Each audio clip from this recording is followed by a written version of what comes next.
بسم اللہ الرحمن الرحیم۔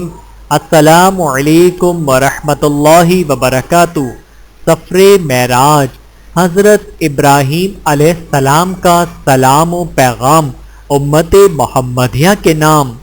رسول اللہ صلی اللہ علیہ وآلہ وسلم نے ارشاد فرمایا، معراج کی شب میری ملاقات حضرت ابراہیم علیہ السلام سے ہوئی تو انہوں نے مجھ سے فرمایا، اے محمد صلی اللہ علیہ وآلہ وسلم، اپنی امت کو میری طرف سے سلام کہیے اور انہیں بتائیے کہ جنت کی مٹی بڑی زرخیز ہے اور اس کا پانی بہت میٹھا ہے، لیکن وہ چٹیل میدان ہے، اس میں کاشت کرنے کی ضرورت ہے اور اس کی کاشتکاری سبحان اللہ والحمد للہ ولا الہ الا اللہ واللہ اکبر ہے۔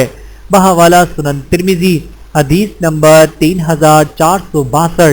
اللہ تعالی ہم سب کو احادیث مبارکہ پہ عمل کرنے کی توفیق عطا فرمائے، آمین ثم آمین۔